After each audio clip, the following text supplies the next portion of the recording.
Assalamualaikum warahmatullahi wabarakatuh. Salam sejahtera untuk kita semua. Apa kabar anak-anakku sekalian, dimanapun saat ini kalian berada? Semoga kita semua selalu dalam keadaan sehat walafiat dan tidak kurang satu apapun.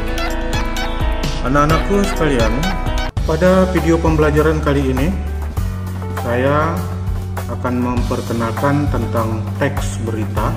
Pada teks berita ada dua kompetensi dasar yang akan kita bahas di sini. Yang pertama adalah mengidentifikasi unsur-unsur teks berita. Kemudian yang kedua, menelaah struktur dan kaidah kebahasaan yang digunakan di dalam teks berita ini. Beberapa materi yang akan kita pelajari pada video pembelajaran kali ini adalah yang pertama tentang pengertian teks berita, yang kedua unsur-unsur teks berita, yang ketiga struktur teks berita, dan keempat kaidah kebahasaan yang digunakan dalam teks berita. Kita lihat dulu pengertian teks berita. Jadi teks berita ini sebenarnya merupakan sebuah laporan berisi informasi yang aktual, yang terkini, dan berdasarkan fakta tentunya.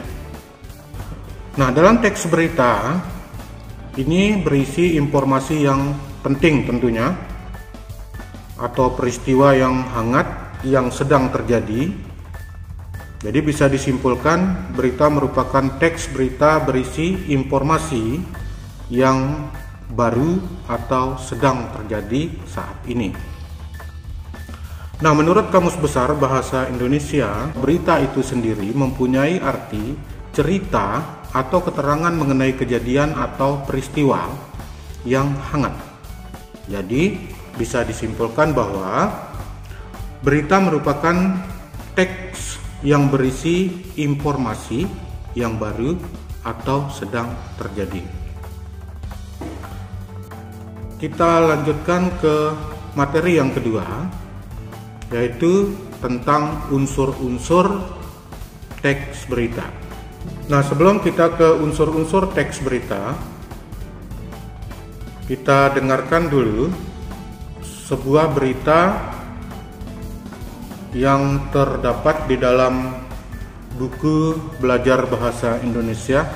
10 hari menjelang Lebaran, Sabtu tanggal 15/11, Pelabuhan Penyeberangan Merak mulai dipadati truk.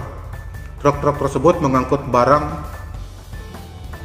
non-9 bahan pokok atau disebut juga dengan non-sembako. Tingginya arus truk dalam 2 hari terakhir berkaitan dengan adanya larangan melintas bagi truk non-9 bahan pokok atau non-sembako pada tanggal 21 sampai dengan 25 November.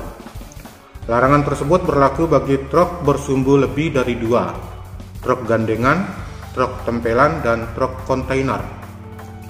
Penumpukan truk bersumbu 2 tersebut di Pelabuhan Merak menyebabkan antrian truk sekitar 100 meter dari pintu masuk kapal.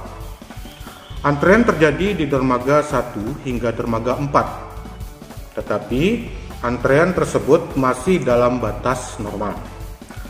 Antrean belum membludak keluar area parkir pelabuhan. Akibat penumpukan truk itu, beberapa supir truk mengaku harus menunggu sekitar 2 hingga 4 hari untuk bisa masuk kapal. Berita ini diambil dari Kompas dengan beberapa penyesuaian. Nah, dari berita itu kita sekarang melihat unsur-unsur yang ada pada teks berita.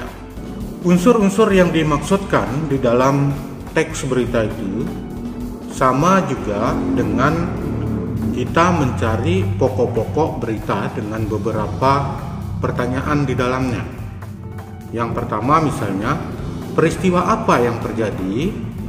Nah, pada berita itu peristiwa yang terjadi adalah padatnya Pelabuhan Merak. Kemudian pertanyaan yang kedua, siapa yang mengalami peristiwa itu? Nah, jawabannya tentunya truk-truk pengangkut barang non-sembako. Kemudian pertanyaan yang ketiga, di mana peristiwa itu terjadi? Di Pelabuhan Merak. Kemudian, kapan peristiwa itu terjadi? Di dalam berita itu dijelaskan bahwa 10 hari menjelang Lebaran, yaitu pada hari Sabtu tanggal 15 2011. Kemudian pertanyaan berikutnya, mengapa peristiwa itu terjadi? Karena adanya larangan melintas bagi truk non sembako pada tanggal 21 sampai dengan tanggal 25 November. Kemudian pertanyaan terakhir, bagaimana proses terjadinya? Proses tersebut menyebabkan antrean truk di pintu masuk kapal. Nah, keenam pertanyaan itu terkerangka pada rumus 5W1H, yaitu terdiri dari apa, siapa, di mana, kapan, mengapa, dan bagaimana. Atau kita sering mendengar dengan istilah adik simba. Adik simba itu artinya apa, di mana, kapan, siapa, mengapa, dan bagaimana. Jadi itu untuk memudahkan kita menghafal unsur-unsur atau pokok-pokok berita ketika nanti sahabat rumah belajar akan diminta untuk mencari unsur-unsur berita atau pokok-pokok berita. Kemudian selanjutnya tentang struktur teks berita. Informasi penting atau pokok-pokok informasi atau unsur-unsur berita di dalam sebuah berita, kalau di dalam istilah ilmu jurnalistik atau ilmu persurat kabaran, pokok-pokok informasi itu terangkum dalam rumus 5W1H. Atau tadi seperti saya katakan, dalam bahasa Indonesia pokok-pokok informasi itu bisa disebut atau disingkat dengan istilah adik simba. Pokok-pokok berita itu yang ada di dalam berita akan menjadi sebuah struktur yang terletak di bagian kepala berita atau disebut dengan lead dan terdapat dalam tubuh berita. Kemudian susunan dari unsur-unsur berita itu bisa variatif, ya. Jadi bisa variatif, misalnya ada yang didahului dengan pertanyaan atau penyajian apa, ada pula yang diawali dengan kapan atau pertanyaan bagaimana, biasanya ditempatkan pada bagian-bagian badan berita. Kemudian struktur yang ketiga itu ada disebut dengan ekor berita. Jadi biasanya pada bentuk ekor berita itu merupakan informasi yang dianggap kurang penting.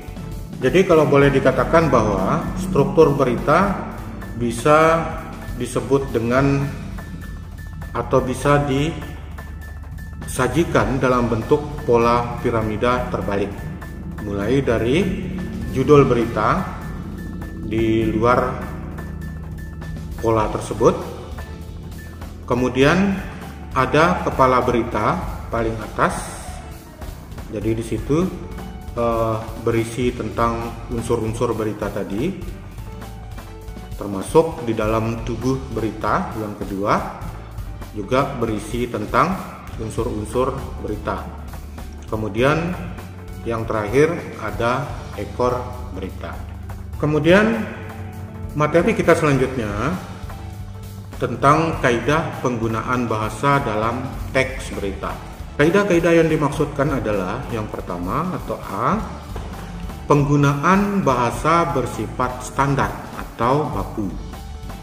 Nah, hal ini untuk menjembatani pemahaman banyak kalangan. Bahasa standar lebih mudah dipahami oleh umum. Kemudian yang kedua, penggunaan kalimat langsung.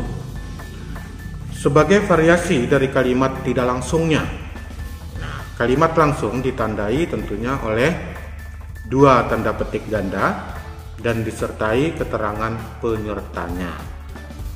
Jadi penggunaan kalimat langsung terkait dengan pengutipan pernyataan-pernyataan dari narasumber tentunya. Kemudian yang ketiga atau bagian C, ini juga tidak kalah pentingnya bahwa di dalam teks berita tidak lupa juga menggunakan konjungsi bahwa. Jadi konjungsi bahwa ini berfungsi sebagai penerang kata. Hal ini terkait dengan pengubahan bentuk kalimat langsung menjadi kalimat tidak langsung. Kemudian yang D, penggunaan kata kerja mental atau kata kerja yang terkait dengan kegiatan dari hasil pemikiran. Kemudian yang selanjutnya, penggunaan fungsi keterangan waktu dan tempat sebagai konsekuensi dari perlunya kelengkapan suatu berita yang mencakup unsur kapan dan di mana. Kemudian yang terakhir, ciri kebahasaan dari teks berita, penggunaan konjungsi temporal atau penjumlahan seperti pada bentuk kata kemudian, bentuk kata sejak, setelah, awalnya, akhirnya. Nah, hal ini terkait dengan pola penyajian berita yang umumnya mengikuti pola kronologis atau urutan waktu. Demikian pengenalan kita tentang teks berita pada pelajaran bahasa Indonesia.